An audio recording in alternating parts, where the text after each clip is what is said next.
dan kami pergi kepada ibu kota Nusantara melihat perkembangan bagaimana perancangan Indonesia Emas 2045. Saya secara peribadi, Tuan Yang Dipertua, bimbang dengan kedudukan kita. Sorry girl, I gotta go. Yeah, you know this ain't the old me. Try to keep it on the low.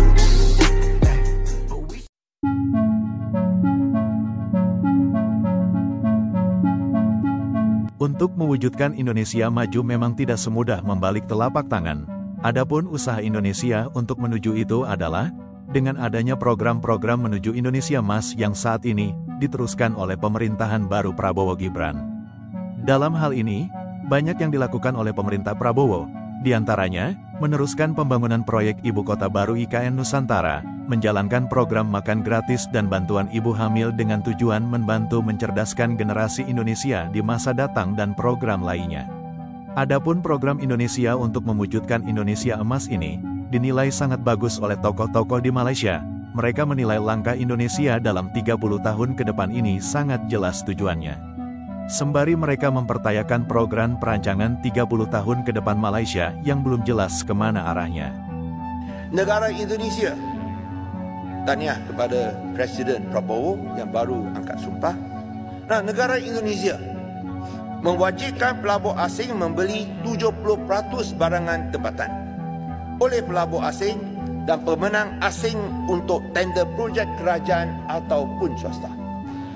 Saya mencanangkan 50% barangan tempatan mesti diperoleh daripada IKS tempatan demi melindungi peniaga tempatan, atau apa yang kita sebut bukan seekor naga tapi separuh ekor naga.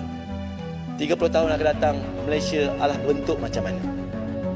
Malaysia bentuk macam mana? Dulu kita Wawasan 2020, saya semasa di sekolah rendah, dimomokkan, diberikan pengharapan bahawasanya Wawasan 2020 begini caranya. Ada kereta api atas udara, ada penambahan dari segi pusat-pusat teknologi. Dan Alhamdulillah, walaupun tidak capai sepenuhnya, tetapi kita berada di pertengahan.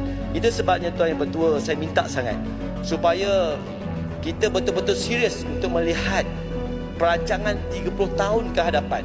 Dulu kita ada di bawah yang amat berbahagia Datuk Seri Najib Tun Razak, Transformasi Nasional 2050. Tak apalah kalau tak nak continue pun nama tersebut, tetapi biarlah ada 30 tahun ke hadapan.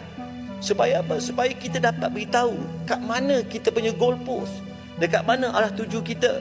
Saya pergi dengan rakan-rakan. Selepas Ilahat Datu, kami naik bot pergi Nunukan. Kemudian kami naik bot pergi ke Tarakan. Dan kami pergi kepada ibu kota Nusantara melihat perkembangan bagaimana perancangan Indonesia Emas 2045. Saya secara peribadi, Tuan Yang Dipertua, bimbang dengan kedudukan kita. Sekiranya kita tidak ada perancangan 30 tahun ke hadapan, 30 tahun ke hadapan, kita nak selaraskan rancangan Malaysia ke-13 ni berasaskan apa? Sekiranya tidak ada, beritahu kami. Sekurang-kurangnya kami dapat menceritakan kepada generasi akan datang di mana arah tuju kita. Yang Berhormat Tuan Ketua, saya juga ingin mempersoalkan beberapa inisiatif yang kononnya diberikan oleh kerajaan dalam Belanjawan 2025 yang dilihatnya agak positif dalam usaha meningkatkan tahap kesejahteraan hidup rakyat secara langsung, membantu menjana perkembangan ekonomi. Banyak disebutkan antara contoh 13 bilion sumbangan tunai rahmah, bonus RM50 kepada penjawat awam, gaji minimum RM1,700, 870 juta untuk rancangan makanan tambahan RMT melibatkan 860,000 murid. Saya ingin bertanya kepada kerajaan, dalam manifesto PRU ke-15 tahun 2022 yang lalu, salah satu daripada yang hendak dibuat oleh kerajaan, khususnya melalui Kementerian Pendidikan, adalah makanan sarapan percuma kepada semua pelajar-pelajar. Tetapi ini nampaknya tidak berlaku. Yang kita baru dengar baru-baru ini, Bapa Presiden Indonesia Prabowo dan juga Gibran kerajaannya telah mengisytiharkan baru saja akad sumpah makan siang gratis makan tengah hari percuma kepada seluruh pelajar-pelajar di Indonesia. Tapi kita di mana kedudukannya? Di sektor pangan, Indonesia sekarang juga mulai memfokuskan bagaimana Indonesia bisa berswasembada pangan dengan tidak mengandalkan ketergantungan Indonesia mengimpor bahan pangan dari luar negara. Hal ini pun tidak terlepas dari sorotan Malaysia, yang selama ini baik Indonesia maupun Malaysia juga masih tergantung sama luar negeri untuk impor bahan pangan. Saya telah mencanangkan bahwa Indonesia harus segera swasembada pangan dalam waktu yang sesingkat-singkatnya. Kita tidak boleh tergantung sumber makanan dari luar. Dalam krisis, dalam keadaan genting, tidak ada yang akan mengizinkan barang-barang mereka untuk kita beli. Karena itu, tidak ada jalan lain. Dalam waktu yang sesingkat-singkatnya, kita harus mencapai ketahanan pangan. Baik besar, terima kasih. Fenomena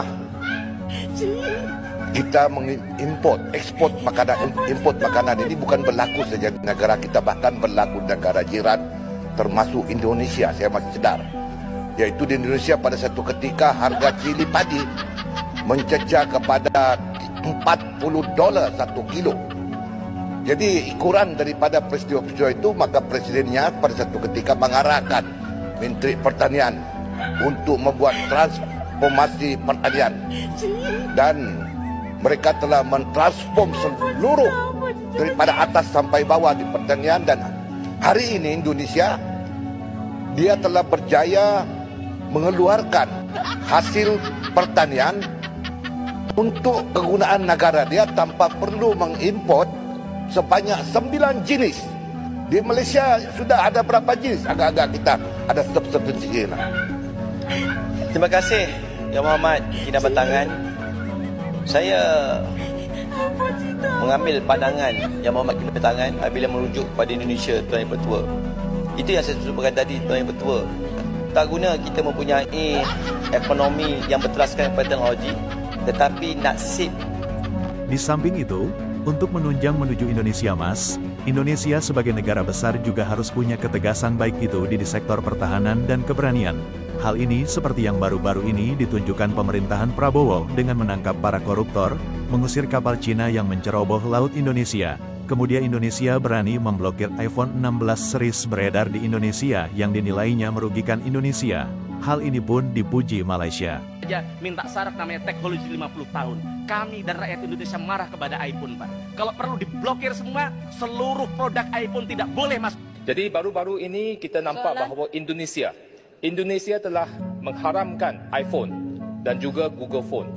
Kerana iPhone atau Google Phone, mereka tidak mematuhi 40% local content.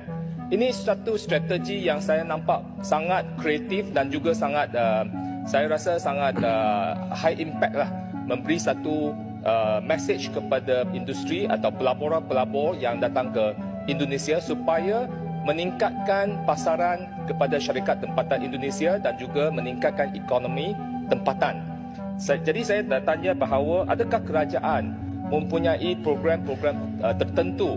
Pada aku, tindakan Indonesia nak haramkan iPhone 16 tu satu tindakan yang bijak. Yang mana tindakan ni mungkin Malaysia tak akan mampu nak buat. Mungkin ada yang tak tahu, sebelum ni untuk iPhone berniaga di Indonesia, dia kena penuhi beberapa syarat. Dan antara syaratnya adalah 40% daripada komponen yang dihasilkan iPhone tu kena datang daripada local vendor, maknanya bisnes tempatan. Kontrak tu sekarang dah tamat dan Apple tak nak sambung kontrak tersebut. Jadi Indonesia pun melawan. Dia kata, kau tak nak ikut syarat aku, kau tak boleh release iPhone 16 dekat Indonesia. Jadi kenapa saya kata ini adalah satu tindakan yang bijak, a wise decision? Sebabnya dia menunjukkan yang Indonesia ni tidak mudah dipijak-pijak oleh kuasa barat. Zaman sekarang dah tak sama macam zaman dulu, di mana kita negara-negara Asia, negara-negara kecil ni yang kena dengar dengan cakap barat. Tapi hari ini dengan kuasa ekonomi, kuasa politik yang Indonesia ada, dia boleh ada kata dalam satu-satu perbincangan, bukan menjadi pak turut semata-mata. Jadi tak adalah bisnes luar yang masuk ke Indonesia